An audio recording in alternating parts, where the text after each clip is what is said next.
స్వర్గాన్ని కిందికి దించుతామన్న రీతిలో వీళ్ళు హామీలు ఇచ్చారు అధ్యక్ష. 6 గ్యారంటీల పేరుతో బాండ్ పేపర్లను ముద్రించి ప్రజల్ని నమ్మించే ప్రయత్నం చేశారు అధ్యక్ష. అధ్యక్ష, ఈరోజు 6 గ్యారంటీల ప్రధానమైన అంశాల మీద భట్టి గారి ప్రసంగంలో ప్రస్తావన కూడా లేదు అధ్యక్ష. 6 గ్యారంటీల్లో మొదటి హామీ మహాలక్ష్మి పథకం కింద మహిళలకు 2,500 రూపాయలు ఇచ్చే పథకం యొక్క ఊసే వారి ప్రసంగంలో కనబడలేదు అధ్యక్ష. మాట కూడా ఎత్తని మరో హామీ 4,000 రూపాయల పెన్షన్ అధ్యక్ష. ముసలి వాళ్ళు, దివ్యాంగులు, వితంతువులు, ఒంటరి మహిళలు, నేతన్నలు, గీతన్నలు తదితర 44 లక్షల మంది నిరుపేదల ఆశల్ని ఈ భట్టి గారి బడ్జెట్ అడి ఆశలు చేసింది అని చెప్పి నేను చెప్పక తప్పడం లేదు అధ్యక్ష. మన ముఖ్యమంత్రి గారు కూడా మంచి వక్త, మంచి కళాకారుడు అధ్యక్ష. ఎన్నికల ముందు పల్లె పల్లెనా తిరుగుతూ ఎంతో నాటకీయంగా, డ్రామాటిక్ గా వారు చెప్పిన మాటలు ఒక్కసారి గుర్తు చేయదలుచుకున్న అధ్యక్ష. వచ్చే నెల డిసెంబర్ 9 నాడు ఇందిరమ్మ రాజ్యం వస్తుంది. 2,000 కాదు 4,000 పింఛన్ వస్తుంది. ఇంకేమన్నాడు అధ్యక్ష? మన్మడొచ్చి కాళ్ళొత్తుతాడు, పెట్రోల్ కోసం 500 1000 అడుక్కుంటాడవ్వా అన్నాడు అధ్యక్ష. ఈ రోజు ముఖ్యమంత్రి గారు చెప్పిన మాటలు ఈ రాష్ట్రంలో 42 లక్షల మంది ఆసరా పెన్షన్దారుల చెవుల్లో ఇంకా గింగురుమంటున్నాయి అధ్యక్ష. ఇంకా కూడా రింగున గుర్తు చేస్తా ఉన్నాయి అధ్యక్ష. కానీ ఈరోజు ముఖ్యమంత్రి గారు చెప్పినట్టు మనవడు కాళ్ళొత్తుతలేడు, అవ్వ తాతలు కన్నీళ్లు ఒత్తుకుంటున్నారు అధ్యక్ష. పింఛన్ 4,000 ఎప్పుడైతుందా అని ఎదురు చూస్తూనే పాపం కొంతమంది వృద్ధులు కాలం చేసింది అధ్యక్ష. అధ్యక్ష, నేను ఒకటే అడుగుతున్నా, ఎప్పటి నుంచి కొత్త పెన్షన్లు ఇస్తారో చెప్పండి. ఈరోజు జరుగుతున్నది ఏంది అధ్యక్ష? కొత్త పెన్షన్లు రాలే, 4,000 రూపాయల పెన్షన్ రాలే, కానీ 1,00,000 మందికి పెన్షన్లు మాత్రం కోత మాత్రం పడ్డది అధ్యక్ష. అధ్యక్ష, ఇకపోతే ఇంట్లో ఎందరుంటే అందరికి ఇస్తాం, అవ్వకిస్తాం, తాతకిస్తామని చెప్పారు అధ్యక్ష నాడు. ఈరోజు అవ్వలేదు, తాత లేదు, 4,000 పింఛన్ లేదు అధ్యక్ష. అధ్యక్ష, ఇక విద్యార్థులకు 5 లక్షల విద్యా భరోసా కార్డు అని 6 గ్యారెంటీల్లో చెప్పారు. ఇవాళ భట్టి గారు 2 బడ్జెట్లు పెట్టినా దాని ప్రస్తావన లేదు. వ్యవసాయ కూలీలకు ఇందిరమ్మ ఆత్మీయ భరోసా పేరిట 12,000 అన్నారు అధ్యక్ష. ఈ రాష్ట్రంలో 1 కోటి మంది ఉపాధి హామీ కూలీలు ఉన్నారు అధ్యక్ష. కానీ వీళ్ళు ఇచ్చింది 1,00,000 లోపు మందికే. 1,00,000 కోటి మందికి ఇవ్వాల్సి వస్తే 1,00,000 లోపే ఇందిరమ్మ ఆత్మీయ భరోసా ఇచ్చి చేతులు దులుపుకున్నారు అధ్యక్ష. నిజంగా 1 కోటి మందికి ఇందిరమ్మ ఆత్మీయ భరోసా ఇవ్వాలంటే బడ్జెట్ లో 12,000 కోట్లు పెట్టాలి. పోయిన బడ్జెట్ లో 906 కోట్లు పెట్టారు. ఈ బడ్జెట్ లో 300 కోత పెట్టి దాన్ని 600 కోట్లకే కుదించారు అధ్యక్ష. అంటే ఇందిరమ్మ ఆత్మీయ భరోసాలో ఆ కూలీలను కూడా ఈ కాంగ్రెస్ ప్రభుత్వం మోసం చేసింది అధ్యక్ష. అధ్యక్ష, సరే ఇండ్ల సంగతి ఇప్పుడే చెప్పిన, బాండ్ పేపర్లు బంగాళాఖాతంలో కలిసినాయి, గాంధీలు ఇచ్చిన వాగ్దానాలు గాలి మాటలైపోయినాయి, 6 గ్యారంటీలకు దిక్కు లేదు కానీ అందాల పోటీలు పెడతామని మాత్రం తెగ ఆరాట పడుతుంది అధ్యక్ష. ఈ ప్రభుత్వం మింగ మితకు లేదు, మీసాలకు సంపంగి నూనె అన్నట్టున్నది అధ్యక్ష. మొత్తం మీద 2 పూర్తి స్థాయి బడ్జెట్ల తర్వాత ఈ ప్రభుత్వం 6 గ్యారంటీల అమలు విషయంలో ఇవాళ చేతులు ఎత్తిందనేది స్పష్టంగా అర్థమవుతుంది అధ్యక్ష. నేను ఈ 6 గ్యారంటీల విషయంలో కాంగ్రెస్ ప్రభుత్వ వైఖరి ఏ విధంగా ఉందనడానికి ఒక వేమన పద్యంతో వివరించే ప్రయత్నం చేస్తా అధ్యక్ష. ఆత్మశుద్ధి లేని ఆచారం అది ఎలా, భాండ శుద్ధి లేని పాకమేలా, చిత్తశుద్ధి లేని శివపూజలేలరా, విశ్వదాభిరామ వినురవేమ. అధ్యక్ష, ఈ ప్రభుత్వ 6 గ్యారంటీల అమలు తీరు చిత్తశుద్ధి లేని శివపూజ లెక్కనే ఉన్నది అని చెప్పి నాకు చెప్పక తప్పడం లేదు అధ్యక్ష. అధ్యక్ష, వ్యవసాయం మన రాష్ట్రంలో అత్యధిక మంది ప్రజలు వ్యవసాయం మీదనే ఆధారపడతారు అధ్యక్ష. ఈ రాష్ట్రంలో ఇలా వ్యవసాయ రంగానికి ఒక కొత్త దిశనిచ్చింది బీఆర్ఎస్ ప్రభుత్వం. ఈ మధ్య రేవంత్ రెడ్డి గారు మాట్లాడుతూ 2,60,000 టన్నుల ధాన్యం పండిందని చాలా ఘనంగా ముఖ్యమంత్రి గారు ప్రకటించారు. ఈ ఘనత వెనుక బీఆర్ఎస్ కృషిని ఉద్దేశపూర్వకంగా మరుగున పరుస్తున్నారు. అరచేతిని అడ్డం పెట్టి సూర్యకాంతిని ఆపలేరు, తప్పుడు ప్రచారాలతో సత్యాన్ని దాచలేరు. 2014-15లో సాగు విస్తీర్ణం ఎంత అధ్యక్ష? 1,31,00,000 ఎకరాలు. 9.5 ఏళ్ల బీఆర్ఎస్ పాలనలో సాగు విస్తీర్ణం 221 లక్షల ఎకరాలకు పెరిగింది. రికార్డు స్థాయిలో అంటే 68% 9 ఏళ్ల బీఆర్ఎస్ పాలనలో సాగు విస్తీర్ణం పెరిగింది. ఎట్లా పెరిగింది అధ్యక్ష? మంత్రమేస్తే పెరిగిందా? మాయ చేస్తే పెరిగిందా? సాగు విస్తీర్ణం వెనుక బీఆర్ఎస్ ప్రభుత్వం అమలు చేసిన వ్యవసాయ అభివృద్ధి ప్రణాళిక కీలక పాత్ర పోషించింది. వ్యవసాయ స్థిరీకరణ కోసం కేసీఆర్ గారు 5 అంచెల వ్యూహాన్ని అమలు చేశారు. పెండింగ్ ప్రాజెక్టులను రన్నింగ్ ప్రాజెక్టులుగా మార్చడం, కొత్త ఇరిగేషన్ ప్రాజెక్టులు చేపట్టడం, మిషన్ కాకతీయ ద్వారా చెరువుల పునరుద్ధరణ, పెద్ద ఎత్తున చెక్ డ్యాంల నిర్మాణంతో సాగునీటి వసతులు అభివృద్ధి చేసినాం. కరెంటు కోతల కష్టాలకు తెరదించి రైతులకు నాణ్యమైన 24 గంటల ఉచిత విద్యుత్తును సరఫరా చేశాం. ప్రపంచంలో ఎక్కడ లేని విధంగా రైతులకు పెట్టుబడి సాయం అందించడానికి రైతు బంధు పథకాన్ని ప్రారంభించి అమలు చేశారు కేసీఆర్ గారు. ఐక్యరాజ్య సమితి సైతం ప్రశంసించిన ఈ పథకం కేంద్ర ప్రభుత్వ పీఎం కిసాన్ కు కూడా మార్గదర్శకమైంది. బీఆర్ఎస్ హయాంలో 73,000 కోట్ల రూపాయలను నేరుగా రైతుల ఖాతాల్లో జమ చేసి రైతు బంధు కింద రికార్డు సృష్టించింది బీఆర్ఎస్ ప్రభుత్వం. వరి నుండి జొన్నల దాకా పండిన ప్రతి పంట చివరి గింజ దాకా కొన్నాం. ఏ రైతైనా ఏ కారణం చేతనైనా మరణిస్తే 5 లక్షల రూపాయల ఉచిత బీమా పథకాన్ని, రైతు బీమాను కూడా తెచ్చాం. బిల్లులు లేకుండా కరెంట్ ఇచ్చాం, పన్నులు లేకుండా సాగునీరు అందించాం. ఇట్లా ఇంకెన్నో చేసిన అధ్యక్ష. బీఆర్ఎస్ హయాంలో ఏం చేయకుండానే సాగు విస్తీర్ణం దానికదే పెరిగిందని ఈ ప్రభుత్వం సత్యదూరమైన ప్రచారం చేస్తుంది. చెప్పేవాడికి చెవుడైనా వినేవాడికి వివేకం ఉంటుంది అధ్యక్ష. బీఆర్ఎస్ కృషి వల్ల సాగు విస్తీర్ణం పెరిగితే కాంగ్రెస్ ప్రభుత్వం యొక్క అసమర్థత వల్ల లక్షల ఎకరాల్లో నేడు పంట ఎండిపోతా ఉంది. పక్క రాష్ట్రం నీళ్లు దోచుకుపోతుంటే నీళ్లు నమిలారే తప్ప నిరోధించలేకపోయారు. పెరిగిన సాగు విస్తీర్ణం బీఆర్ఎస్ ఘనత, ఎండిపోయిన పొలాలు కాంగ్రెస్ ప్రభుత్వ నిర్వాకం. ముఖ్యమంత్రి గారు ఎంత గొప్పగా చెప్తుందంటే ఎండల వల్ల పంట ఎండిపోతుందట. పంటలు ఎండుతున్నది ఎండల వల్ల కాదు, ఈ ప్రభుత్వం యొక్క నేరపూరిత నిర్లక్ష్యం వల్ల ఈ రాష్ట్రంలో పంటలు ఎండుతా ఉన్నాయి. ఈ సంవత్సరం వానలు సమృద్ధిగా కురిశాయి, నదీ జలాల్లో ప్రవాహాలు పెరిగాయి. కానీ నీళ్లను ఒడిసి పట్టడంలో ఈ కాంగ్రెస్ ప్రభుత్వం ఫెయిల్ అయింది. ఎంత దారుణం అంటే అధ్యక్ష, దేవాదుల ప్రాజెక్టుకు సంబంధించి 6 కోట్ల ఓఎండ్ఎం బిల్లులు చెల్లించక ఈ రోజు 600 కోట్ల విలువైన పంట వరంగల్ జిల్లాలో ఎండిపోతా ఉంది అధ్యక్ష. 33 రోజులు మోటార్లు ఆలస్యంగా స్టార్ట్ చేశారు. ఇది కాలం తెచ్చిన కరువు కాదు, కాంగ్రెస్ ప్రభుత్వం తెచ్చిన కరువు. రైతు బంధు ఇప్పుడైతే 10,000, మేమొస్తే 15,000 అన్నారు. ఎనుముల వారిని నమ్ముకుంటే ఏం జరిగింది? ఎగవేతే మిగిలింది అధ్యక్ష. వానకాలం రైతు భరోసా ఎగ్గొట్టారు. యాసంగిలో 15,000 ఇవ్వాల్సిన భరోసా 12,000 కుదించారు. ఇది కూడా కొందరి రైతుల ఖాతాల్లోనే వేశారు. రైతు కూలీలకు భరోసా లేదు, కౌలు రైతుల ప్రస్తావన లేదు. చేతు గుర్తు వారి చేతగాని పాలనలో రైతు మళ్ళీ అప్పు కోసం చెయ్యి చాపాల్సి వస్తుంది అధ్యక్ష. రుణమాఫీ అధ్యక్ష, స్టేట్ లెవెల్ బ్యాంకర్స్ మీటింగ్ లో సంపూర్ణ రుణమాఫీకి ఎంత కావాలంటే 49,500 కోట్ల రూపాయలని చెప్పారు. ఆ రోజు ముఖ్యమంత్రి గారు చాలా గొప్పగా చెప్పారు.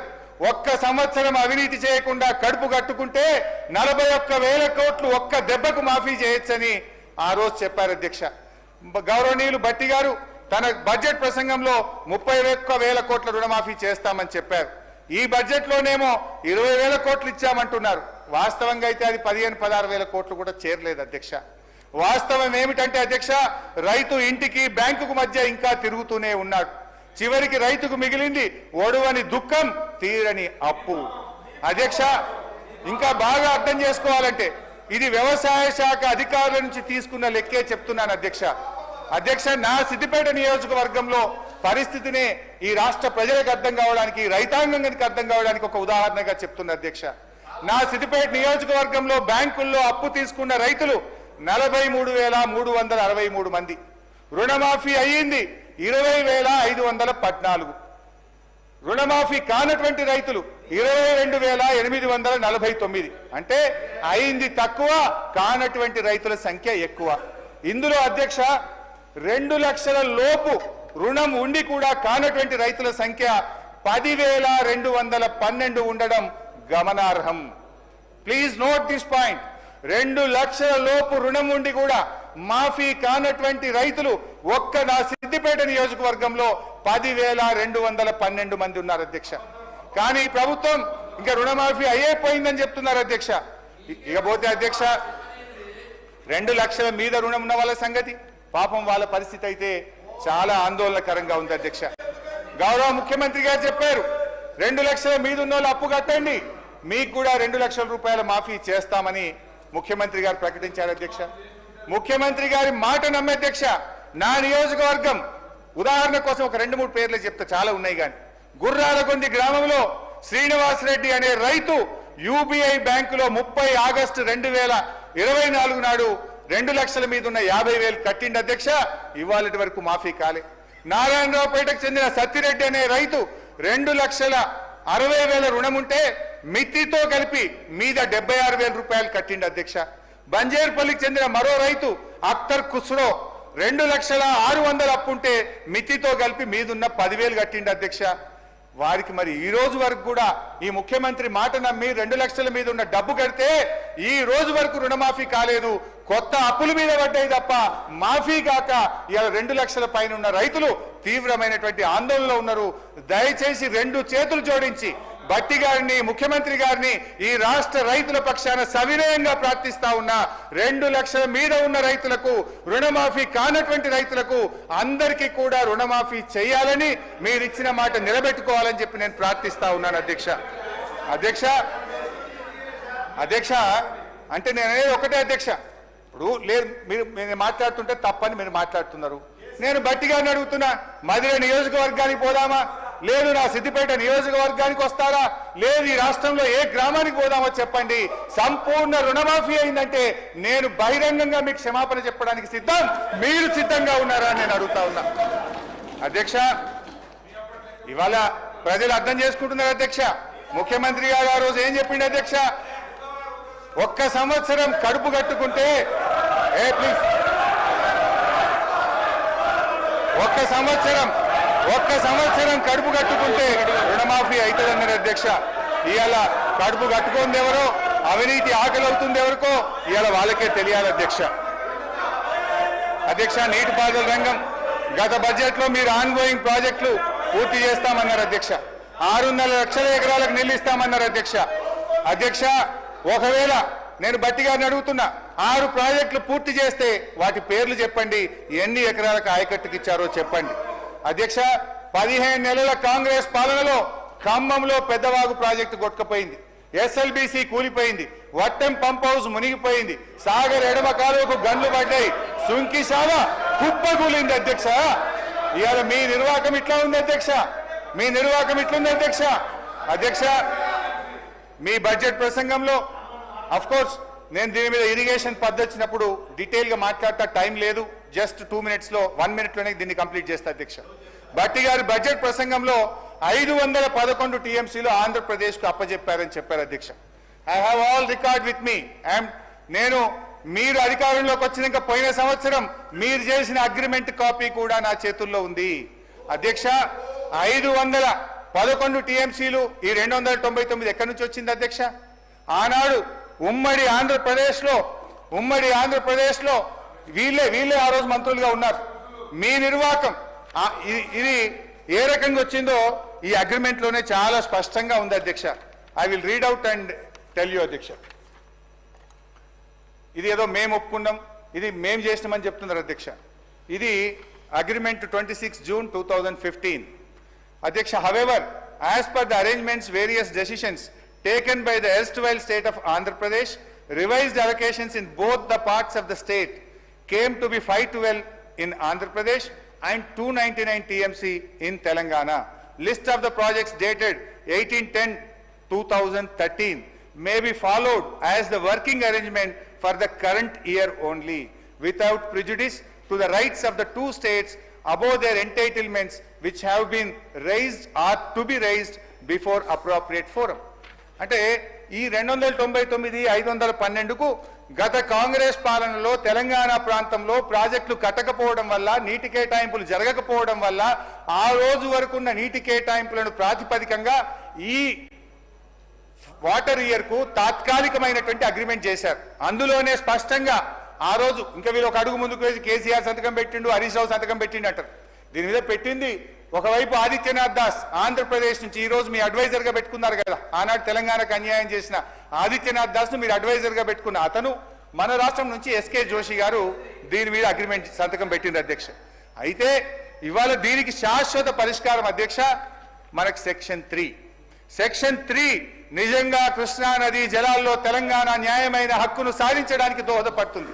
ఇవాళ దాన్ని హరీష్ రావు గారిని సార్, కృష్ణా నది జలాలకు సంబంధించి మొన్న గౌరవ ముఖ్యమంత్రి గారు స్పష్టంగా చెప్పారు. ఉత్తమ్ కుమార్ రెడ్డి గారు, మా ఇరిగేషన్ మంత్రి గారు కూడా చెప్పారు. కృష్ణా జలాలకు సంబంధించి డెఫినెట్లీ మేము కూడా డిస్కస్ చేస్తాం అధ్యక్ష. సమయం ఇవ్వండి. ఎవరు పొరపాటు చేశారు, ఎవరి వల్ల ఈ విధంగా జరుగుతూ ఉంది, ఎవరి పాపం ఎవరిపైన, అన్నిటి కూడా స్పష్టంగా మాట్లాడతాం అధ్యక్ష. నీళ్లు పాలుగా డెఫినెట్లీ మన ప్రజలకు తెలియాల్సిన అవసరం ఉంది. మీరు డిమాండ్స్లో మాట్లాడదాం. దాని తదుపరి మీకు చర్చకు అనుమతి ఇవ్వండి అధ్యక్ష. డెఫినెట్లీ మాట్లాడదాం అధ్యక్ష. కంక్లూడ్ చేయండి హరీష్ రావు గారు. సార్ నేను కేవలం 45 నిమిషాలే మాట్లాడిన అధ్యక్ష. నాకు ఇంకొక మినిమం 45 మినిట్స్ కావాలి అధ్యక్ష. Kindly please sir. అధ్యక్ష, గౌరవనీయులు శ్రీధర్ బాబు గారి ప్రతిపాదన ఐ వెల్కమ్ సార్, నేను అంగీకరిస్తున్నా. దయచేసి ఈ బడ్జెట్లోనే కృష్ణా నదీ జలాలపైన ఒకరోజు చర్చ పెట్టండి. పాలేందో నీళ్ళేందో ఈ రాష్ట్ర ప్రజలకు తెలవాలి. ఎందుకంటే మీ నిర్వాహకం వల్ల ఈ సంవత్సరం 34% వాడుకోవాల్సిన నీళ్లు 24% వాడుకోవడం వల్ల నల్లగొండ, ఖమ్మం, మహబూబ్ నగర్ జిల్లాలో ఇలా ఎట్లా పంటలు ఎండిపోతున్నాయో, ఈ ప్రభుత్వం నీటిని రాబట్టడంలో ఎట్లా ఫెయిల్ అయిందో డిస్కస్ చేద్దాం అధ్యక్ష. ఈ సెషన్లో దయచేసి ఎల్ఏ మినిస్టర్ గారు ఈ సబ్జెక్ట్ను డిస్కషన్ పెట్టాలని కూడా నేను మీ ద్వారా కోరుతున్నాను అధ్యక్ష. అయితే సెక్షన్ 3లో ఒకటే మాట చెప్పి ముగిస్తా. ఈ వాటర్ విషయంలో సెక్షన్ 3 అనేది తెలంగాణకు ఒక వరం అధ్యక్ష. దాన్ని ఇవాళ బీఆర్ఎస్ ప్రభుత్వం సాధించింది. ట్రిబ్యునల్ ముందు వాదనలు జరుగుతూ ఉన్నాయి. మీరు మంచి న్యాయవాదులను పెట్టండి, వాదనలు వినిపించండి. తెలంగాణకు న్యాయబద్ధమైనటువంటి వాటా 575 టీఎంసీలు రాబట్టండి అని చెప్పి కోరుతున్నాను అధ్యక్ష. ఇకపోతే అధ్యక్ష, విద్య గురుకులాలు ఈ రాష్ట్రంలో ఏ రకంగా జరుగుతుందో కూడా ఒకసారి బడ్జెట్లో వారు పెట్టిన లెక్కలు, ఏడాది పాలనలో ఏం జరిగిందో కూడా ఒకసారి చూడాలి అధ్యక్ష. రాష్ట్రంలో 15 నెలల కాంగ్రెస్ పాలన వల్ల ఒక్కొక్క వ్యవస్థ దారుణంగా విధ్వంసం అవుతా ఉంది అధ్యక్ష. వ్యవసాయ విధ్వంసం వల్ల రైతులు ఆత్మహత్యలు చేసుకుంటున్నారు. హైడ్రా విధ్వంసం వల్ల పేద మధ్యతరగతి జనం గుండాగి చనిపోతున్నారు. Real estate